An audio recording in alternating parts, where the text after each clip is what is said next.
Começa agora na Jovem Pan News Campinas. Resenha da Bola. Opiniões fortes e atualizadas sobre futebol, outros esportes e temas do momento no Brasil. Oferecimento: Pizzaria San Luca, a melhor pizza de Campinas. E Shopping da Limpeza, a maior loja no segmento de limpeza na cidade.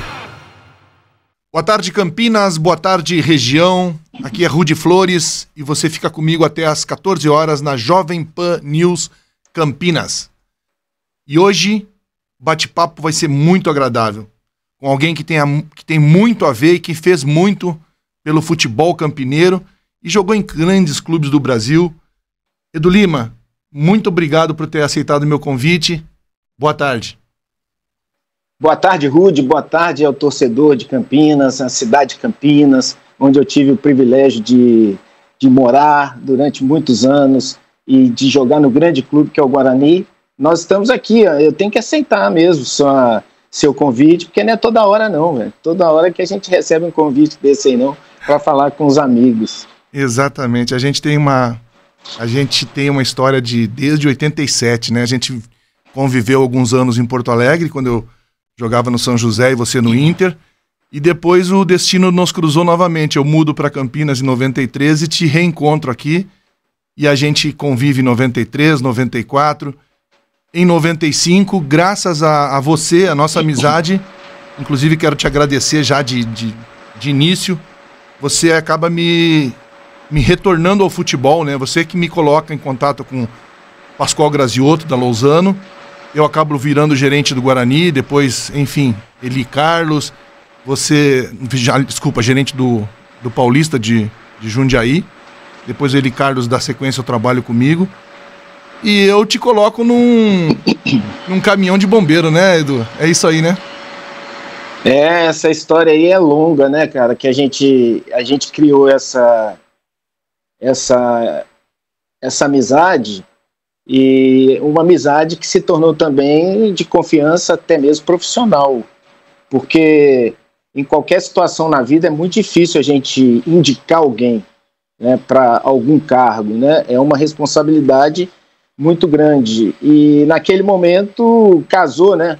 Casou tudo, tínhamos aí uma vasta experiência, começamos a conversar com várias pessoas que tinham um nome no futebol e que muita gente achou, né, que não iriam estar conosco juntos pelo grande nome que fizeram no futebol, o caso de Cerezo, o caso do Casagrande, essa turma e outros mais, Sérgio Guedes. Se a gente for falar aqui, né, a gente vai acabar sendo injusto com alguns, mas montamos lá um grande trabalho para depois, me parece, né, que 17 anos que o Paulista estava na Série C, Série B, Série C do Paulista, aí nós conseguimos fazer um trabalho todos juntos, de unidade. O trabalho não foi Fantástico. Único do Rudy, não foi... fechou tudo, né? Tudo. A engrenagem. Walter Gama, Norberto Lopes. O Walter, exatamente, o Walter com aquela experiência. Sabedoria dele, né? A expertise dele, né? Tanto profissional quanto da parte psicológica. É importante frisar bastante esse aspecto, porque você montar um time acostumado a jogar em grandes palcos. Nós remontamos, viu, Edu? Eu fui o primeiro homem que cheguei na Lousano, era terra arrasada, entendeu? Isso. Ali, a gente contratou na época o Marcos Garça, 95, o Mauro, lateral direito, o Eduardo, zagueiro, e aí foi, e fomos remontando o time, o Neizinho depois, né, o centroavante Neizinho na sequência, eu e o Edu, eu e o Eli fomos remontando todo o time. O Pascoal colocou lá dentro um financeiro, um administrador, e a gente remontou todo o Paulista. Eu não tenho nenhuma dúvida que o pessoal de Jundiaí tem muita saudade de você e daquela época da Lousano, que foi fantástica. O marketing do Paulista, do Lousano Paulista, ele não mentia, né? Não é igual os marketing de hoje, que maquiam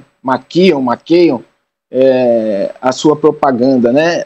Falou o que era na real, qual era o projeto, seguimos em frente, começamos a crescer, começamos a ver... Subiu de divisão. subiram garotos também, que depois, aqueles que tinham condição mesmo, né, que vieram da base pelo olho, que o Eli também tinha. Eli foi fantástico.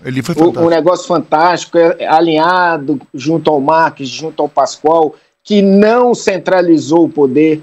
Exato. Ele tinha todo o direito de centralizar, mas ele delegou, né? E isso é muito importante numa empresa. E aí passou, e depois quem aproveitou bastante isso logo depois foi o Mancini como treinador, que foi campeão da Copa do Brasil dentro do Paulista. Uma coisa que foi plantada 10 anos antes. Foi plantada antes. Plantamos então, em 95, ele foi colher em 2005.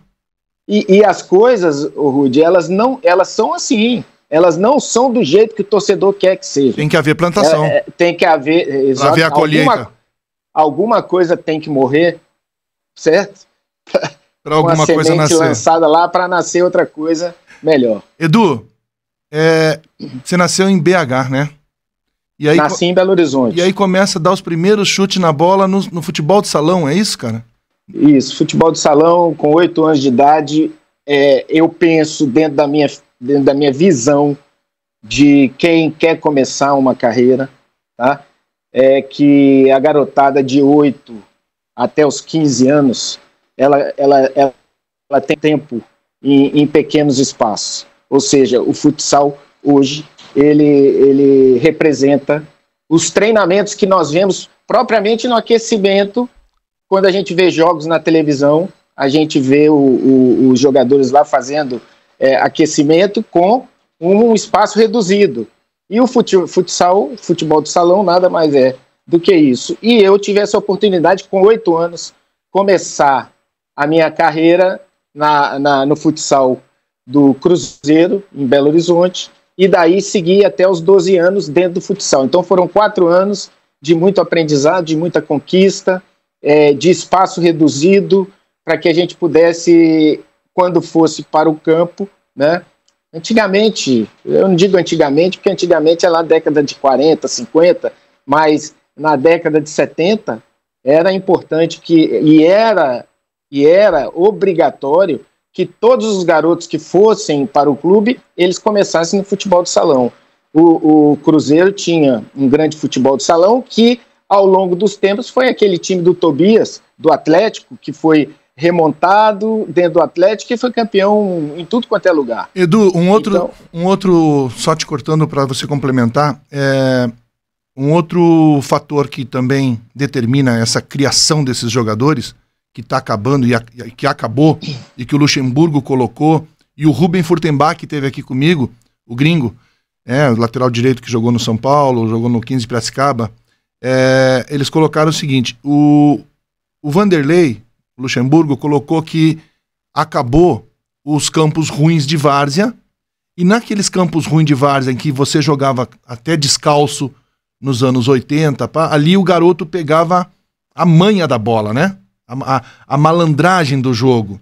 E hoje não, hoje você leva o seu filho, o seu neto para uma escolinha de futebol, grama sintética, tudo muito ali, muito ajeitadinho, bonitinho, mas acabou a manha. E eu fiz uma pergunta para o Ruben Furtenbach, como é que é ainda isso lá no interior do Uruguai? Por que o Uruguai produz tanto jogador? E ele falou para mim que no Uruguai continua a mesma coisa. Campo de terra, nos bairros, campo ruim, os meninos jogando descalços, e que isso acaba gerando, né, fazendo com que você saia de situações de chutar uma pedra, de perder uma unha do pé, enfim, situações que te dão essa base do futebol. E que eu acho que muito do que a gente vê hoje, dessa geração atual, dessa falta de jogador, tem a ver com isso, Edu. A sua colocação ela é perfeita. E a gente vê que hoje, como eu te falei, né? O marketing, ele mente muito. Ele tem maquiado muito a questão da base. Toda a estrutura, em qualquer segmento que seja, tem que ter a base forte e tem que ter a base sólida. Principalmente porque a base é a reposição de peças para as equipes de cima.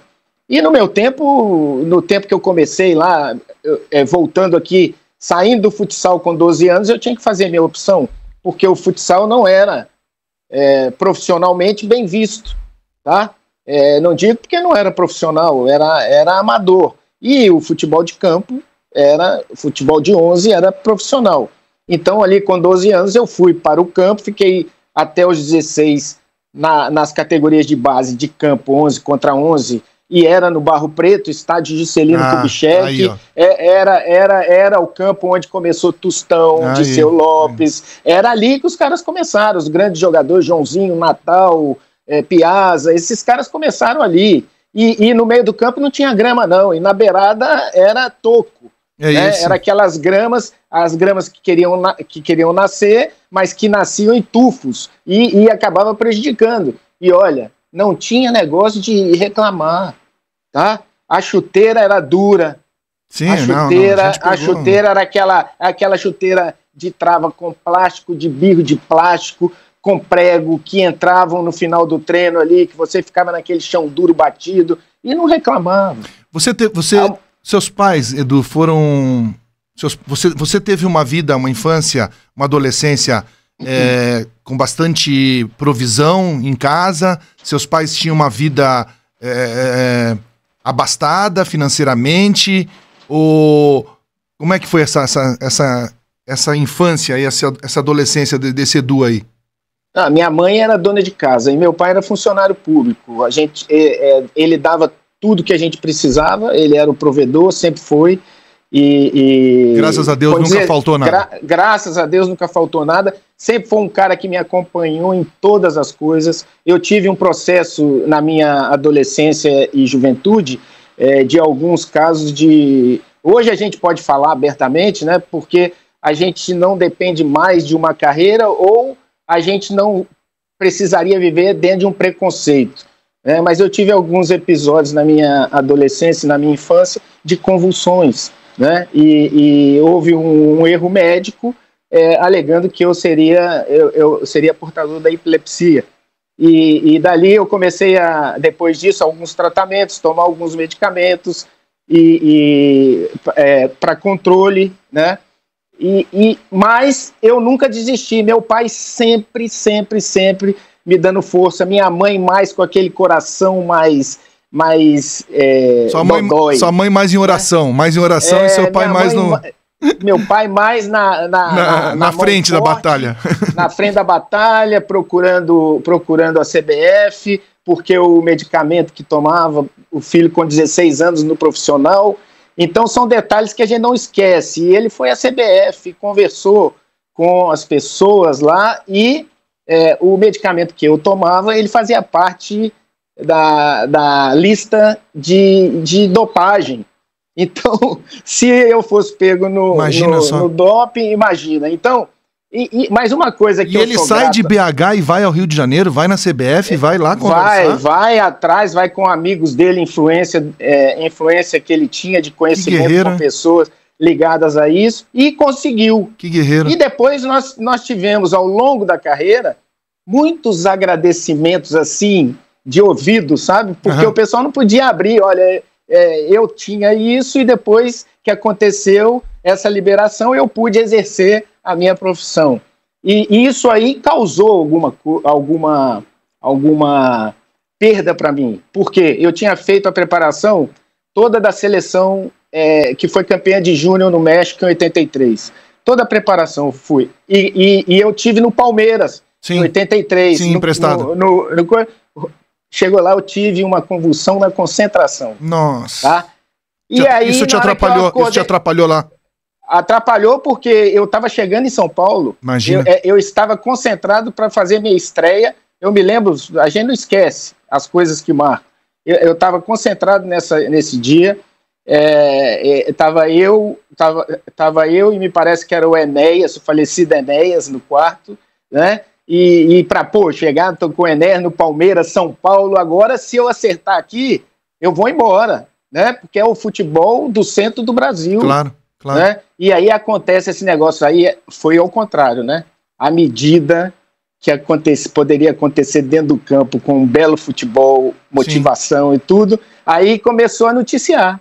E eu tinha um programa lá de madrugada que eu fiz a gravação do programa que passava de madrugada, que era uma audiência tremenda do Sport de São Paulo, só fera comandando o programa que tinha, e aí, na hora que eu acordei, assim, que eu dei por mim, estava a turma toda em cima, o médico era o doutor Naércio, que eu também não esqueço, o dirigente era o Palaia, o dirigente do Palmeiras, e aí o que aconteceu?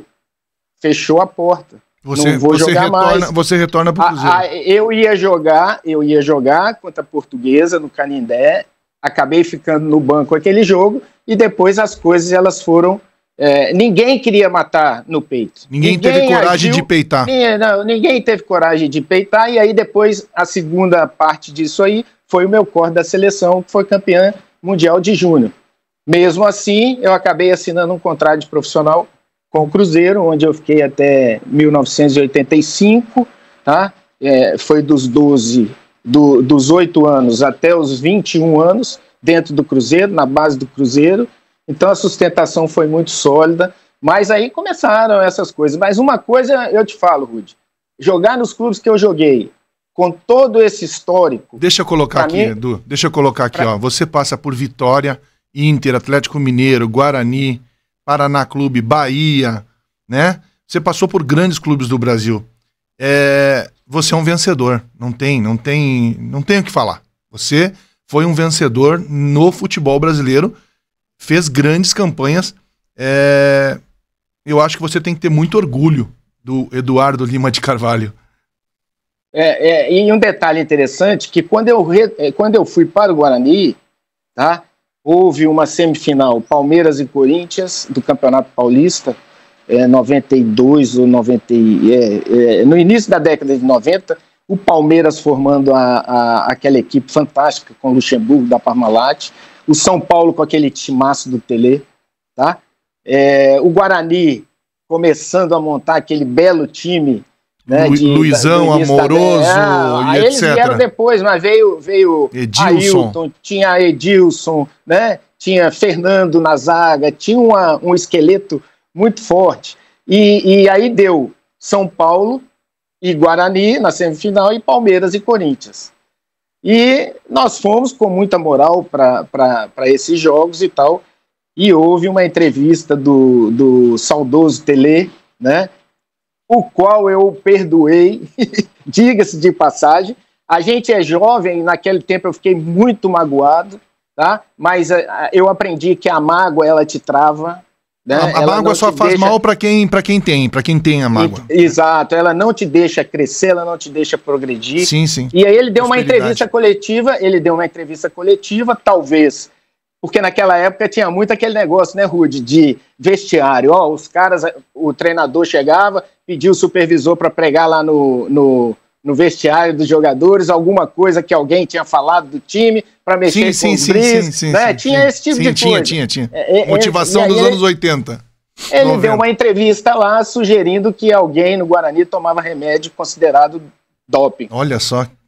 Né? E aí foi aquela correria, mas Deus, ele é tão justo que o presidente na época no Guarani era o Beto Zini. Seu Beto. E o Beto Zini pediu para que eu fosse na clínica do Dr. Orlando no Facuri. O primeiro jogo seria em Campinas e o segundo jogo seria no Morumbi, porque ele queria dar uma explicação clínica a respeito da minha saúde, vamos dizer assim, física, né? E naquele tempo eu cheguei lá no consultório com a minha esposa e conversamos lá, eu vendo aquela correria e tal, e a gente nunca gosta de estar num consultório médico. Chega lá, tô sentado, doutor me chama, fizemos o exame, fizemos tomografia, aqueles exames todos e tudo, e sentamos lá na mesa, ele colocou a chapa lá naquela luz, né? Colocou a chapa assim e começou a me explicar. Olha, tá vendo isso aqui, esses pontos aqui brancos, isso aqui são calcificações de cisticercose.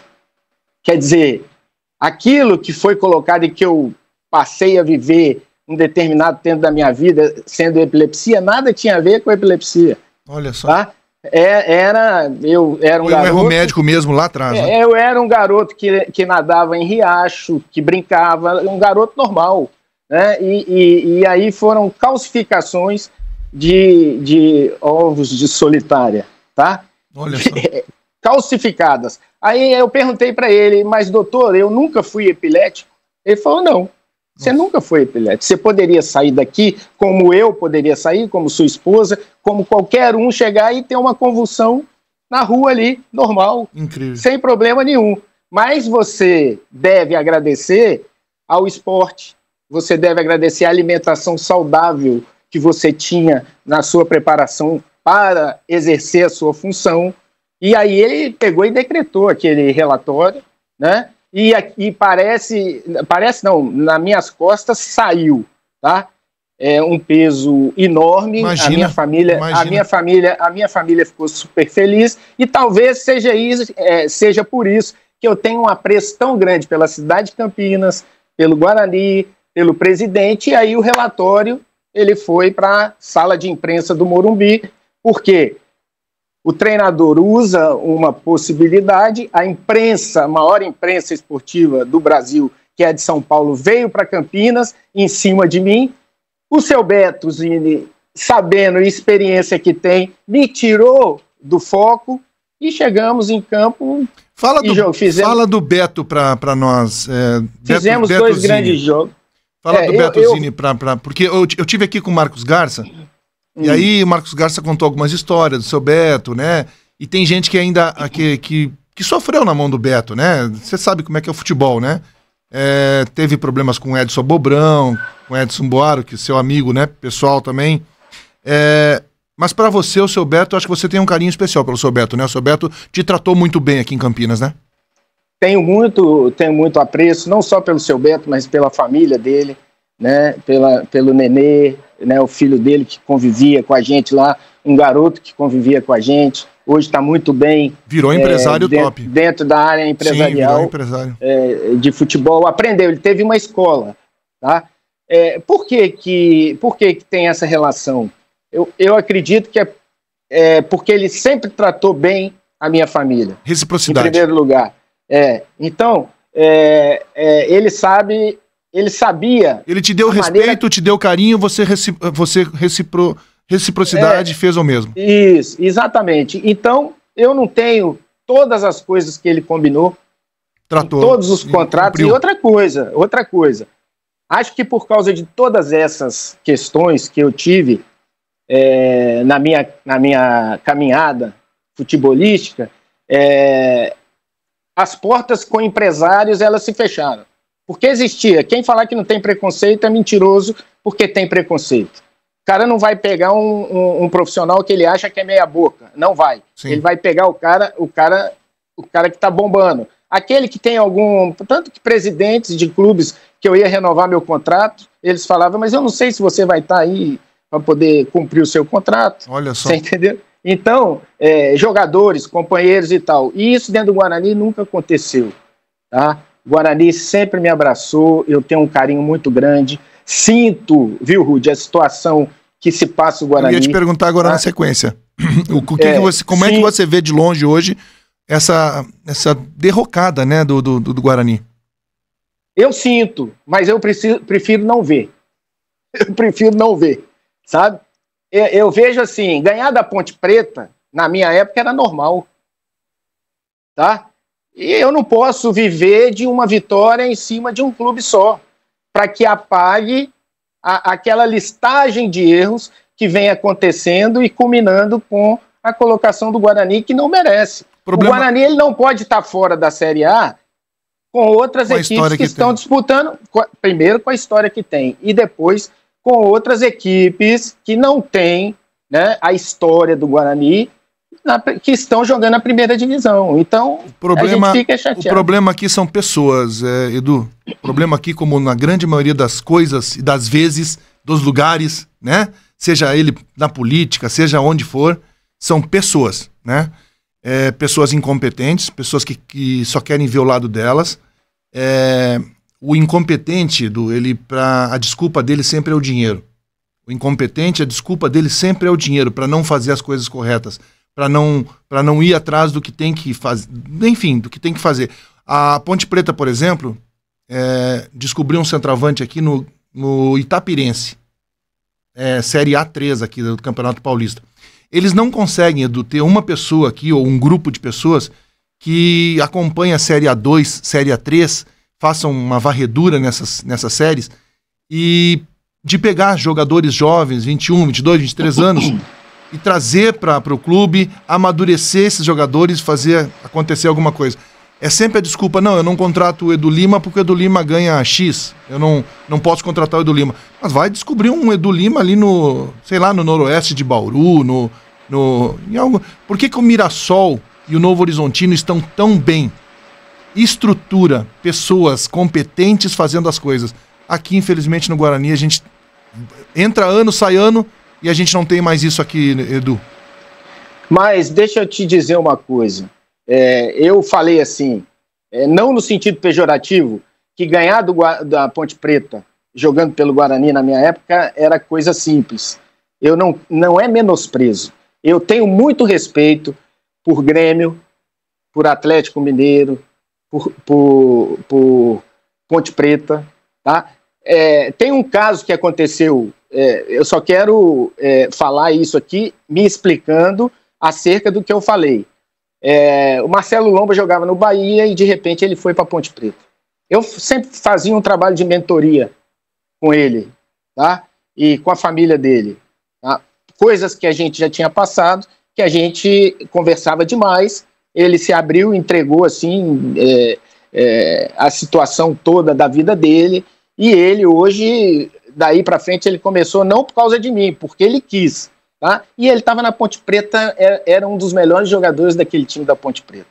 Uma vez ele chegou e falou, pô, você podia vir aqui e passar um final de semana aqui em casa com a gente. Aí eu peguei e falei assim, então tá bom, fomos para Campinas, chegamos lá, fomos para casa dele, ia ter um jogo da Ponte Preta com o Santos.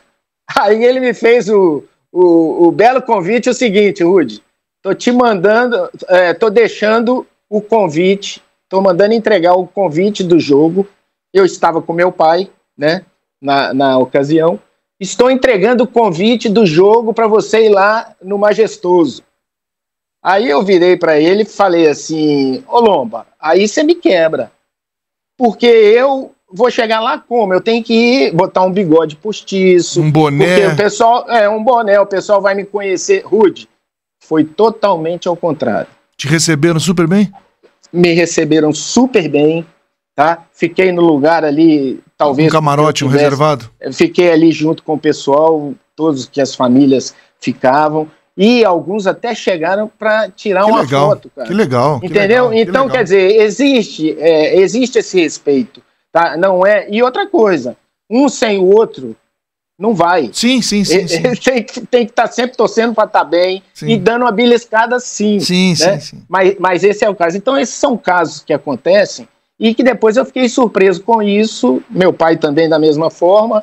E não vou mentir que eu fiquei assim meio com o pé atrás para poder chegar lá. Mas de Campinas eu tenho grandes histórias, fiz grandes amigos aí, você citou alguns, né? E entre eles justamente o presidente Beto, né? Que me deu a oportunidade de ir para a China. Essa semana, Edu, eu falei com o Nenezini e solicitei o telefone do seu Beto, porque eu gostaria de ouvir o seu Beto. O seu Beto tem histórias fantásticas, né? Tem muita história.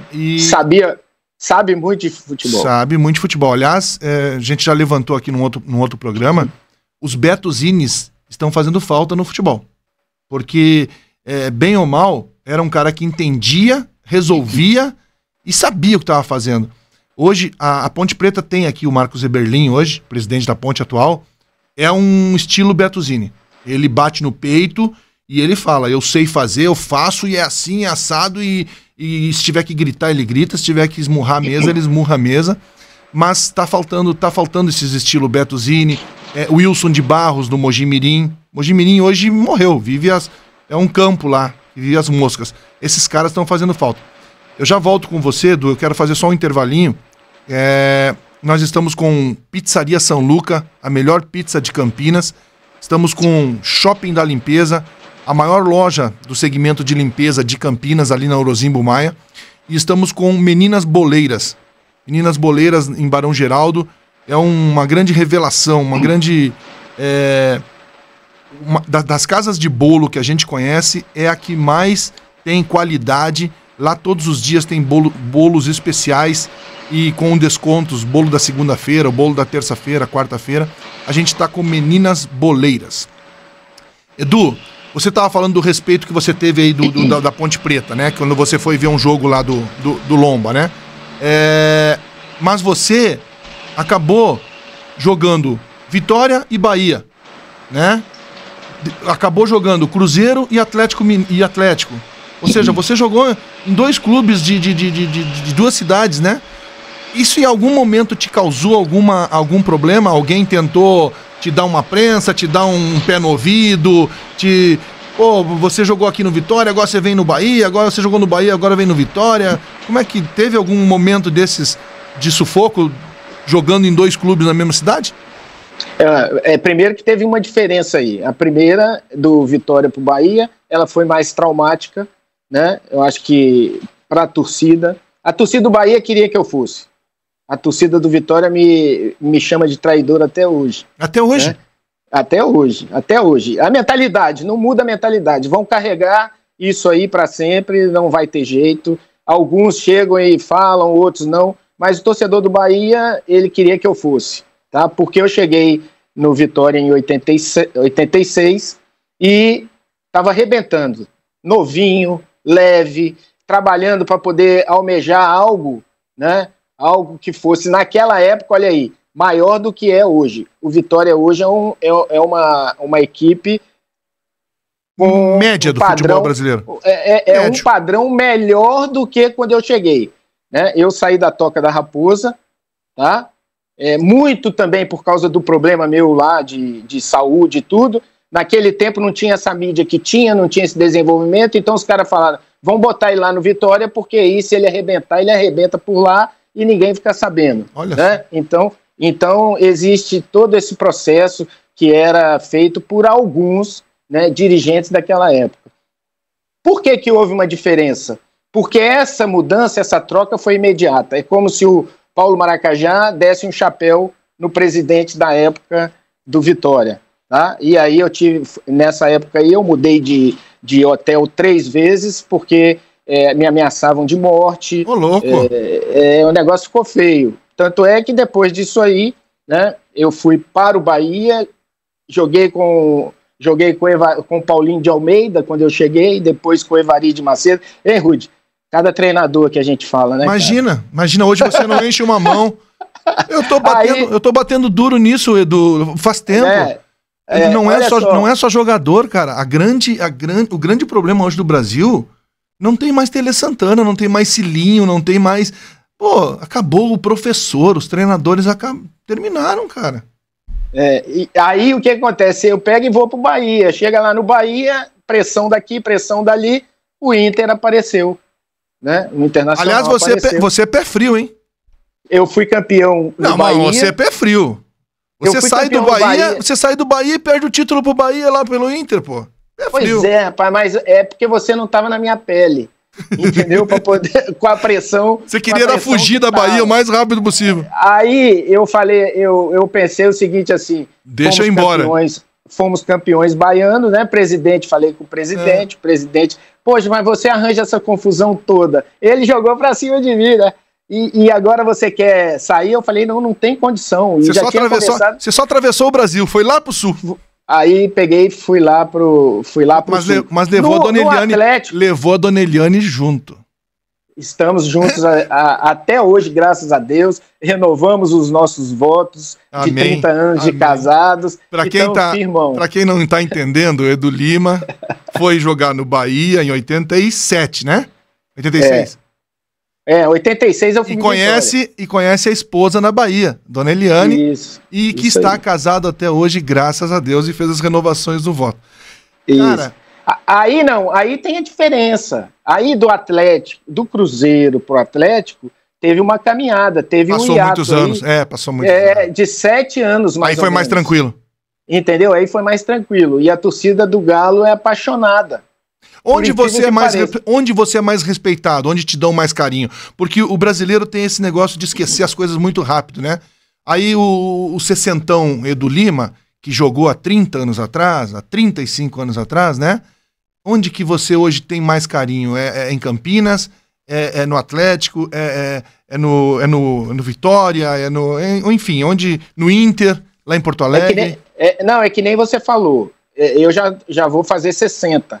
Né? Então, fisicamente, eu já estou com menos cabelo, né? A pele já está, né? Parecendo quase um maracu. Faz parte. E você está entendendo? Faz parte. Só que me impressiona... Mas nós fomos bonitos, hein? Nós fomos bonitos, hein? Pega nossas fotos lá em Porto Alegre. Aliás, eu queria te agradecer aquela foto, que aquela foto é fantástica. Eu te mandei uma foto, né? Com o nosso parceiro... você, o Eider, você ali no centroavante, né? Você de centroavante, você não é bobo nem nada, ia só empurrar para dentro. Mas, voltando, você me cortou, rapaz, eu esqueci. Desculpa, aqui perdão. O que eu ia onde falar. você foi mais acolhido? Onde você é mais acolhido hoje, depois de 30 anos? Aí eu fiz aquela descrição minha, quando você faz uma reunião hoje em dia, porque hoje eu sou conselheiro no Conselho Municipal aqui de Assistência Social em Salvador, tá? O Centro Comunitário, o SECOM, tem uma cadeira lá. Então, às vezes as pessoas vão se descrever, e eu cheguei numa reunião dessa pela primeira vez, e aí a pessoa falou, eu estou de camisa preta, eu estou de óculos, olha só. Eu tenho o cabelo assim, eu olhando aquele negócio, pensando assim, puxa vida, que frescura danada. Barbaridade.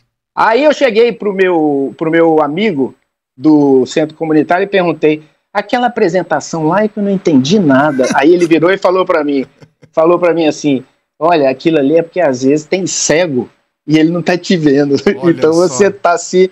Então são coisas que você não conhece, são terrenos que você nunca pisou e que você um dia vai pisar. Então você tem que se preparar. O que acontece com o futebol brasileiro hoje é justamente isso, tá? Tem muita gente querendo ser, mas não é. Muito mentiroso, Edu. E o resultado disso é o futebol brasileiro muito do jeito que tá. Muito mentiroso, Edu. Meu amigo, eu via jogo da seleção, eu preparava desde amanhã para ver o jogo à noite da seleção. Meu Deus do céu. Hoje eu chego, sabe o que eu faço? Eu pego, desligo a televisão e vou dormir. Aí no dia seguinte eu vou ver o resultado. Se tiver melhor momento, ótimo. Se tiver. Entendeu? Maravilha. Os meus amigos aqui ficam pegando no meu pé essa semana, né? Hoje é sábado, não lembro se foi quarta, foi quinta-feira. Teve o jogo do Real e o Vini fez 3 gols. Teve o jogo do Barcelona, o Rafinha fez 3 gols. Rafinha não joga nada. Meus amigos ficam loucos comigo, Edu. Rafinha não joga nada. Entendeu? Vini Júnior um dia vai se apresentar na seleção. Até agora não se apresentou na seleção. Ah, mas no Real, porque... Cara, olha, o futebol tá... É porque é uma geração... Mas dentro dessa pergunta que você me falou aí, todos os lugares, apesar de toda a descrição física que eu dei aqui lá atrás, né? As pessoas ainda me conhecem, cara. Fala assim, pô, Edu, você jogava e tinha aquela canhotinha e chutava aquele jogo assim, você lembra aquele gol que você fez? Então tem um 5-2. Tem memória ainda existe memória. Tem memória, isso aí é muito legal, apesar dos 30 e poucos anos que já passou. Que já passaram. Pois é. Ô, Edu, Marcelinho Carioca, Amoroso, Djalminha, Bobô, Sávio, Renato Gaúcho, Casagrande, algum dos seus colegas aí que jogaram com você em clubes, devo ter esquecido alguns. Quem que foi o cara que você hoje olha, pensa, lembra dos lances dele e fala assim, pô, esse era craque, esse eu posso colocar o carimbo de craque. Quem que foi desses seus ex-colegas? Fala aí os primeiros que você falou, só pra eu ir pro Marcelinho Carioca, Amoroso, Djalminha, Bobô, Sávio, Renato Gaúcho, Casagrande, Toninho Cerezo. Eu vou falar simples assim. Primeiro, privilégio meu, né, de ter jogado com esses caras. Marcelinho foi o início da carreira dele no Flamengo. 93, né? Em 93, e aí eu já coloco o seguinte, ele não ia jogar com o Renato na ponta direita, com o Casagrande na frente e eu do lado esquerdo. Não ia. Esse era o ataque de 93 que o Flamengo tinha, tá? E era a Copa dos Campeões da Libertadores, perdemos, isso aí foi em 93, semifinal, né? Perdemos a final. Final ou semi? Final? A semifinal foi River Plate, e a final foi São Paulo e Flamengo. Tá. Né? E aí foram 2 empates e o São Paulo tinha, na época, o regulamento era isso. Não, era aquele timaço. Né, do São Paulo, timaço. Agora, Amoroso, Djalma, Bobô. Jogador, não, eu vou falar por parte de clubes. O mais gostoso que a gente tinha era o relacionamento. Mas você... O relacionamento... Isso é seu, Edu. Isso é seu. O relacionamento... Você é um cara maravilhoso de relacionamento. Deixa eu colocar aqui, ó. Nesse futebol que eu convivi de perto, que eu joguei, eu fui um jogador fraco, mediano, joguei só em time pequeno, mas eu convivi com feras como você. Eu tive o privilégio de fazer amizade com você lá em Porto Alegre, né? E fiz amizade com outros grandes jogadores que eu convivi.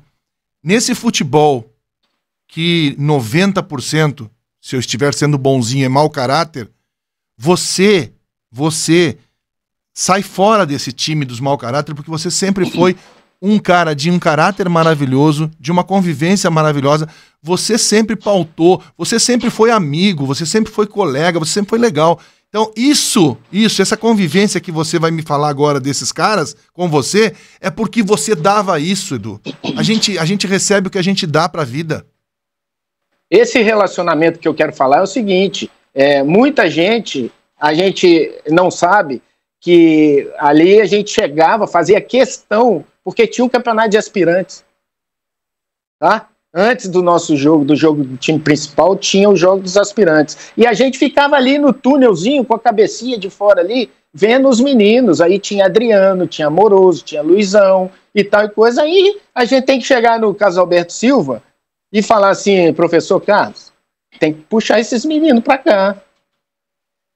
Entendeu? E aí o que azeitava, os meninos iam, ficavam junto conosco. Por que eu estou falando isso? Porque quando eu subi no Cruzeiro com 16 anos pro profissional, eu convivi com Palinha, não é o Palinha novo não, é o Palinha. O Vanderlei Eustáquio de Oliveira, Palinha, convivi com Nelinho, convivi com Joãozinho, convivi com esses caras que tinham jogado Copa do Mundo, vestido a camisa da seleção, eu com 16 anos, então eu sabia qual era o meu sentimento, tá? Para poder trazer essa garotada. Escolhe dois pra mim. Escolhe 2 pra mim, vai.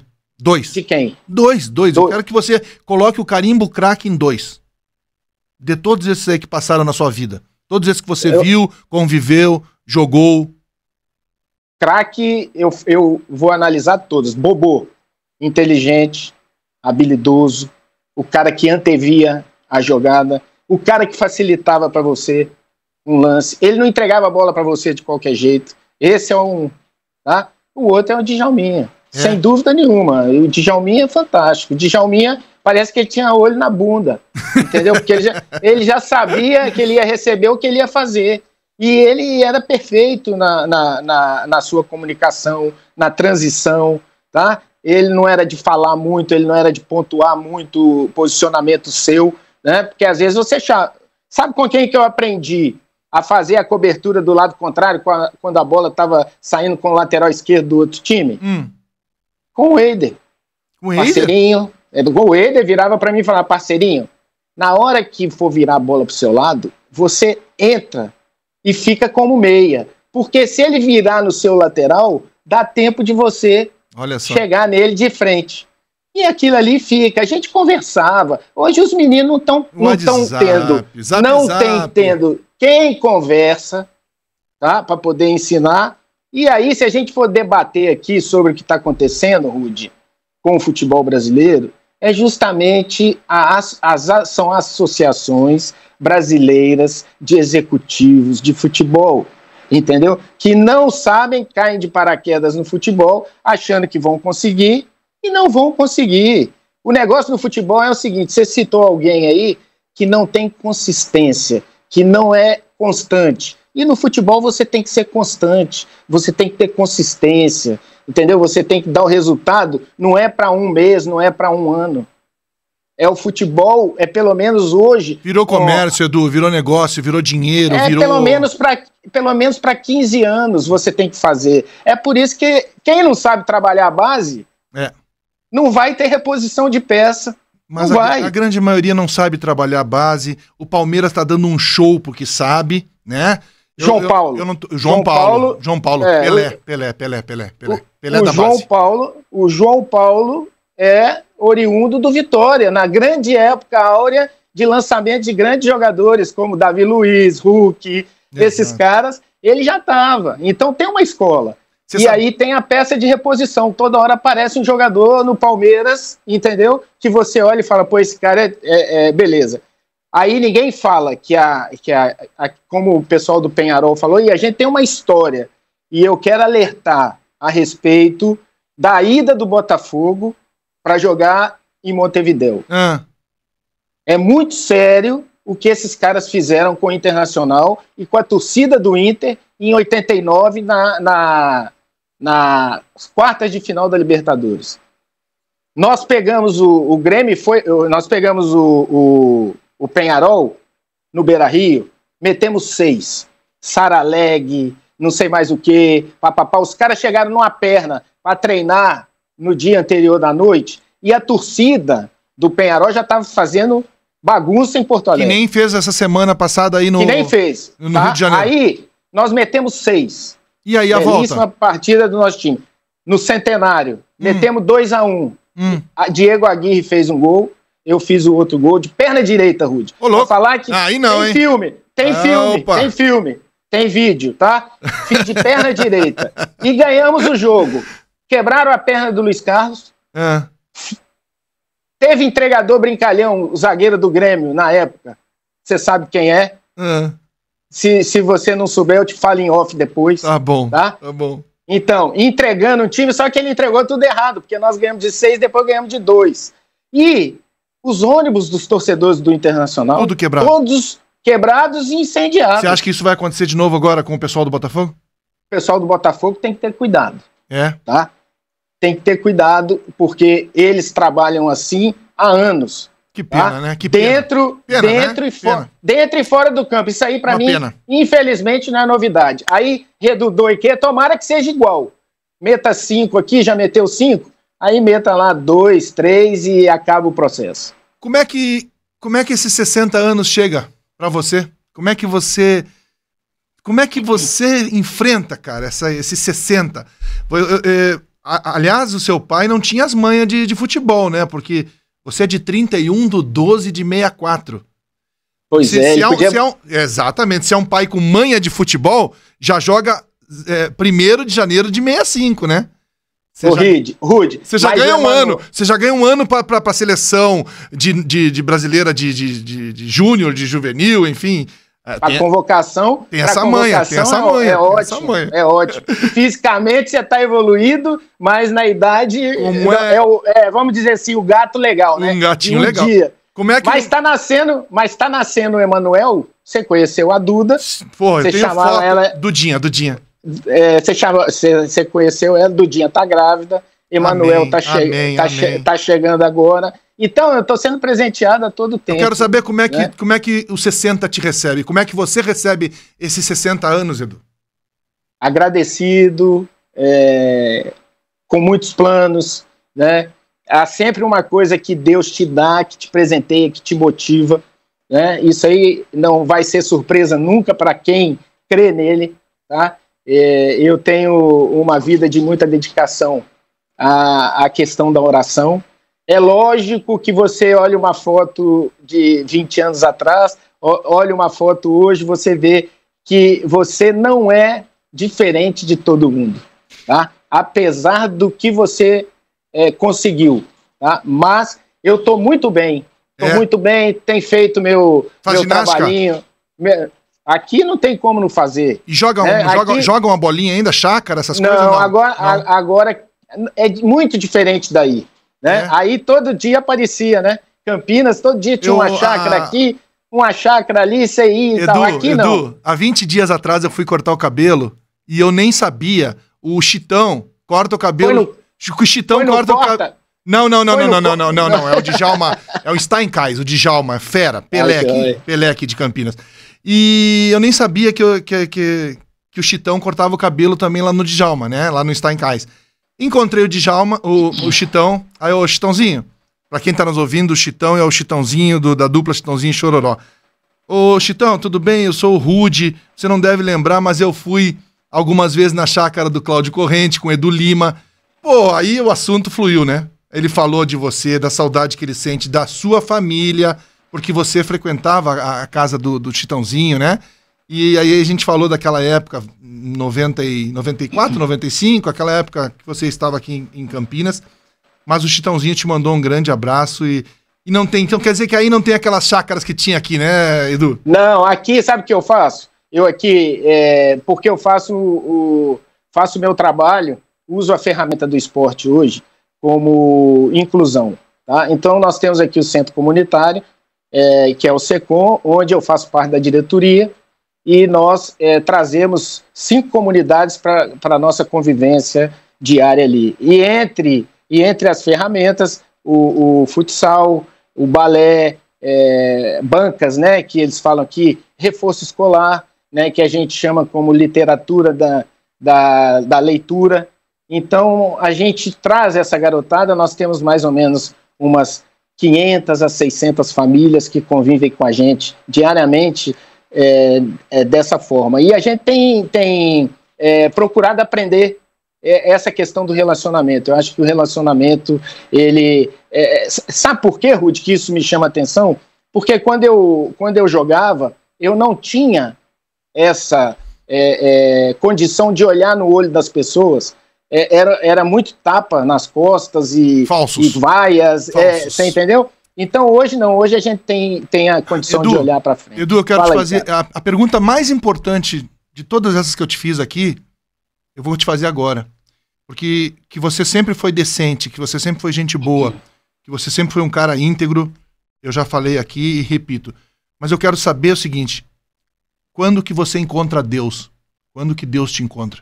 Com que idade você estava quando você encontrou essa coisa maravilhosa, né? Que é viver para Deus, estar com Deus. Eu até me emociono, me perdoe por isso. Mas eu queria saber com que idade e quando você encontra Deus na sua vida. Esse é o Espírito Santo, né? Amém. Quem sabe o que a gente está falando vai entender bem. Vai entender. E é uma coisa muito forte. Me perdoe pela minha emoção. Deus coloca as pessoas na nossa vida com propósito. Ninguém que ele coloca na nossa vida é sem propósito. Em 1983, na pior fase da minha vida, no Palmeiras, o centroavante chamava-se Baltazar. Baltazar... Maria de Moraes Júnior. Baltazar Maria de Moraes Júnior. Eu lembro o nome dele completo até hoje. Foi um dos fundadores de Atletas de Cristo, ao lado de João Leite, Alex, guarda isso, e Alex Dias Ribeiro. Tá? E em 83 foi a primeira vez que eu fui convidado para uma reunião de oração na concentração. Edu, eu tenho uma Bíblia que o João Leite me deu em 89, no Vitória de Guimarães, em Portugal. Eu estava no aspirante do Vitória de Guimarães, em Portugal. Ele estava no profissional. Nós morávamos no mesmo hotel e ele me chamava para o quarto dele para fazer a leitura da Bíblia e a gente orava diariamente, ele me dava conselhos. Eu tenho uma Bíblia que o João Leite me deu até hoje. Desculpa te cortar. Nada. E aí os anos foram se passando e eu não queria nada com Deus.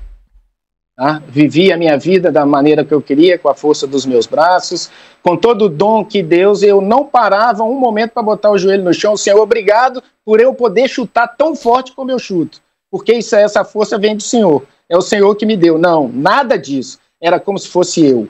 Tá? E em 91 eu fui jogar no Atlético. E quem estava no gol do Atlético? João Leite. João Leite. Deus colocando as pessoas no momento certo, no momento dele. 91, cara. Aí ele começou, ele e o Clebão. Lembra do Clebão? Clebão, zagueiro, ex-Palmeiras. Clebão, lá no Atlético, os dois me chamando para reunião de oração. E eu falei, você pô, de novo, cara. E eu fugindo, tá? Mas acontece que em 2004, na igreja em Belo Horizonte, na Central, em Belo Horizonte, pastor presidente Paulo Mazzoni, comandando ali, né? Depois de Deus, cada baita cara, cada baita mentor, né, espiritual ali, junto com ele, Luiz Jesus, Oswaldo, outros vários pastores, Magide. E aí chega num culto, eu vou no culto na Central. E o pastor Magide fazendo aquele culto maravilhoso, uma palavra linda, e de repente, quem quer aceitar Jesus? E eu me dobrei. Amém, né? Amém. 2004.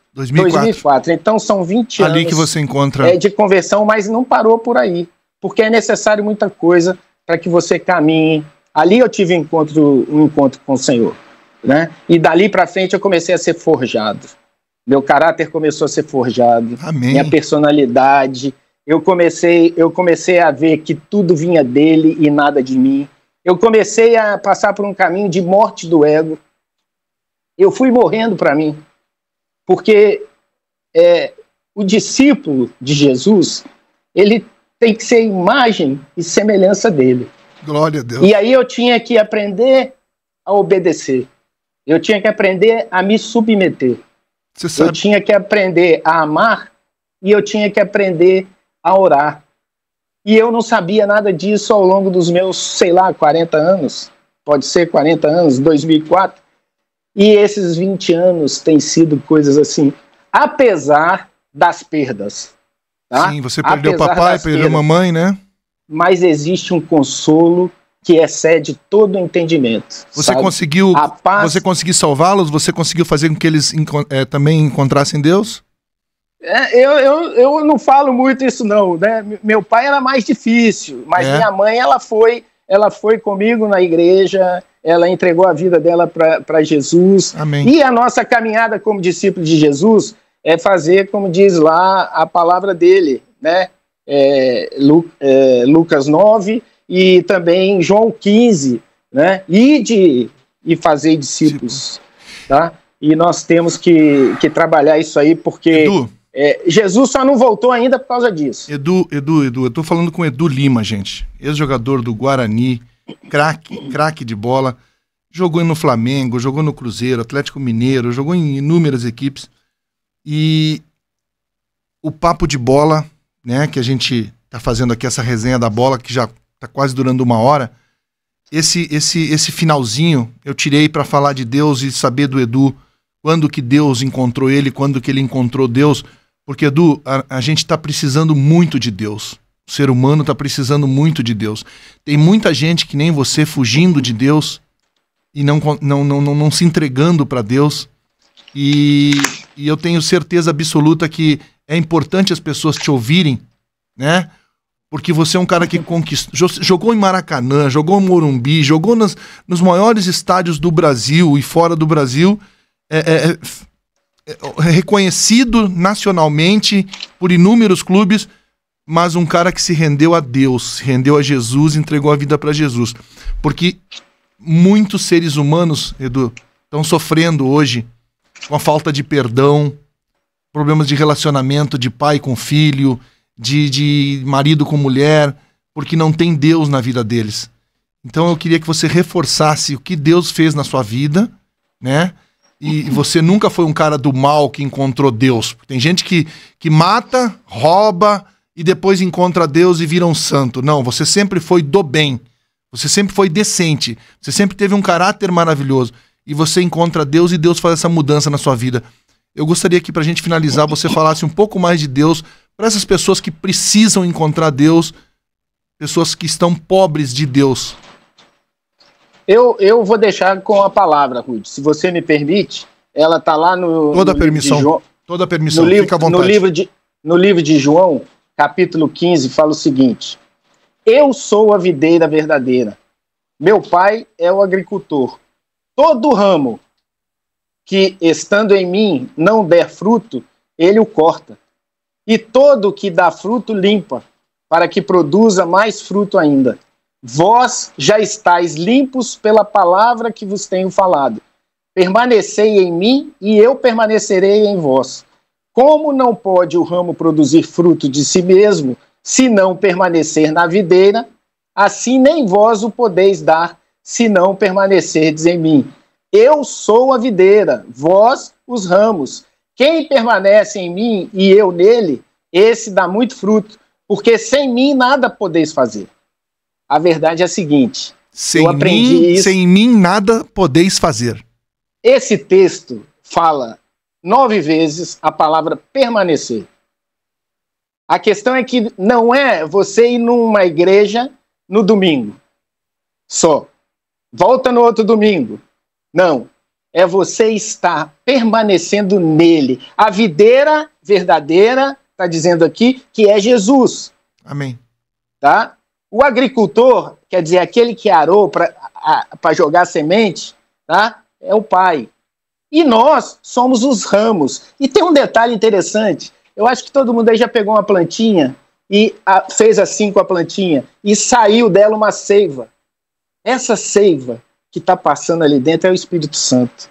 Não tem coisa melhor do que viver, porque a própria palavra ela diz, sem mim, sem a videira, você não pode fazer nada. Então tudo que você se dispõe a fazer, agradeça a Deus, amém. Peça a Deus, ore a Deus, morra para si mesmo, tá?